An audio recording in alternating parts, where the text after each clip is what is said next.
It's Alan. It is August 7th, 2014, and I am 2 days post-op top surgery with Dr. Crane and Dr. Satterwhite in California. So I have okay energy today, so I wanted to make a video telling a bit about my experience thus far. It's a little harder to talk than normal because this binder thing is putting a huge amount of pressure on me, and I'm on pain medication, so I'm a little spacey, so I've been talking slowly, so I apologize for that. So I'm doing okay, the surgery was successful. So other than that, let me start kind of at the beginning. So, like I said in my previous video, I was not really that nervous, although the night before the surgery, as I was laying in bed in a, really crappy motel room with my mom. Oh, the train is going by, sorry if that's loud. So, the night before, I was laying in bed, and I did start to think about some of the reality of it, more than I had before, thinking about being cut into, and thinking about, the details of the actual surgery, which was pretty gross and disconcerting, but I try not to think too much about that, because I don't think it does any good to think about that. But I was feeling, I guess you could say, a little more nervous that night. It took me over 2 hours to fall asleep. But I did sleep, and then we got up super early because I was supposed to be there at 6:30. I didn't eat or drink anything because I was not supposed to. And we got there at 6:30, and so, by the way, if you are somebody who's going to have surgery at Dr. Crane's, they do the top surgery at the same building as his office, but you don't go in through the office entrance. You go in on the other side of the building, suite number 3, just FYI. So I filled out just a small amount of paperwork, and then I went into the, past the waiting room. The ladies who worked there are very nice, and immediately she had me go into the bathroom and take my clothes off and put on the gown and special socks and leggings that were not tight. I don't know if they're for warmth or what. And also a little hat, the shower cap kind of medical hat.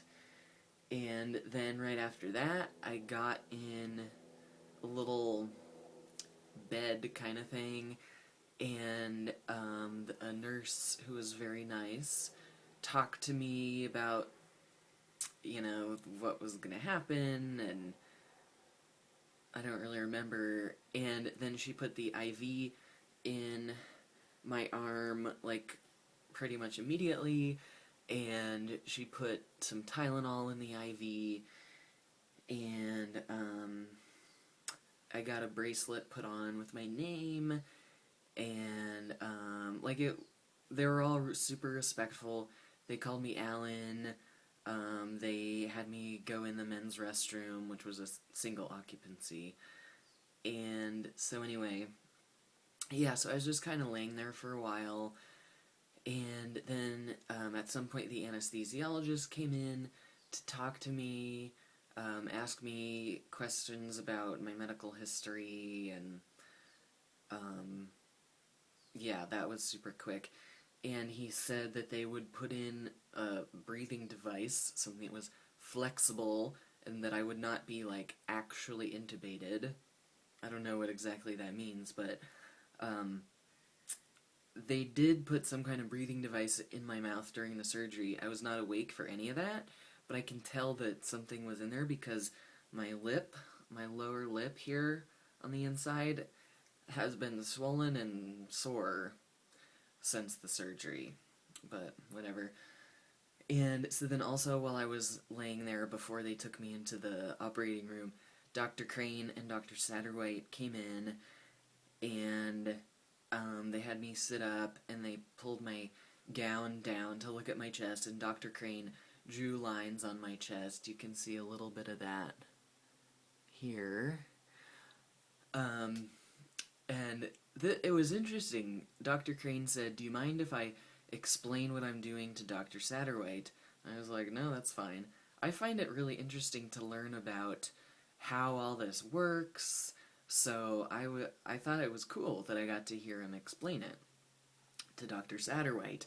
I think I might have been the first surgery that Dr. Satterwhite was doing with Dr. Crane. So this was kind of funny, so I want to tell you about it. So Dr. Crane was looking at my chest, and he was gonna draw on it, and lost my train of thought. Oh yeah, and he was like, "Oh, you have a great chest for this surgery," which of course made me feel good, because the reason for that, he said, was because I'm fit and strong, and my boobs were pretty small, and I don't have a whole lot of body fat. So that was encouraging, and so he drew a line down the middle just for the purpose of marking symmetry. You know, it's not like he was going to cut there. And then he drew lines like on the area of the incision where he was planning to make an incision, and then he drew, well, you know, it's probably not necessary for me to explain all the lines, but he basically drew a line, you know, down there like I said, and then a line that went across like this just on the top of my nipple area, because that's where they were going to cut, and then join those two together. Like it was like this, and then they're going to take out the part in the middle and sew it together. And he put a dot where the new nipple location should be, although he said he would make adjustments to that during the surgery. And he also had me put my arms on my sides and flex my muscles, and then he drew a line sort of on the side of the muscle. And he also figured out where the breast tissue seemed to sort of end on the top of my boobs, and he drew a dotted line there, because that's where they would reach in and pull the tissue out from. And so as he was doing this and talking about nipple placement, he said to Dr. Satterwhite, "You know, you should go home tonight and Google Abercrombie and Fitch ads." And Dr. Satterwhite was like, "I do that every night." And Dr. Crane explained that in those ads, you can see these, jacked 15-year-olds with 0% body fat, and you can totally see the anatomical position of the nipple relating to the pec muscle. And I thought that was quite funny. And I actually looked at some of those ads yesterday, and I was like, that's true. The guys are actually shirtless in most of the ads, which for a clothing company is a little odd, but anyway. So anyway, he made the lines, and then I sat there for a little while longer, and then they had me go into the operating room. I walked into the operating room, laid down on the table. They got me all set up and put the stockings on that would keep my blood flowing, I guess, that kind of thing, and then they put an oxygen mask on me, and then the anesthesiologist was talking to me, and he gradually started to put anesthesia in the IV, and it all happened pretty quickly. It's not like I was chilling there for a super long time. And then he put in more anesthesia, and then I was out. So then, next thing I knew, I was waking up, and I had a hard time speaking, but I was like, am I okay? And I also asked what time it was. And the nurse told me that the surgery was really successful. It went perfectly.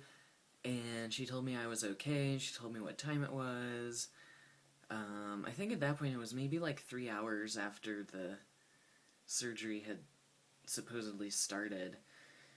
And she gave me a couple of ice chips to suck on. And then in a few minutes my mom came in to see me. And then my mom left and the nurse helped me get dressed, and she had me get in a wheelchair, and she took me to the bathroom because I was supposed to pee, but I couldn't. So she said I was supposed to pee within like 5 hours or something, and if I couldn't, I'd have to come back. But I was able to, so that worked out fine. And so then I got in the car, and my mom took me back to our kind of crappy, depressing motel. And I think I will now end this video and make another video talking about my recovery and healing up to this point, because this is a long video.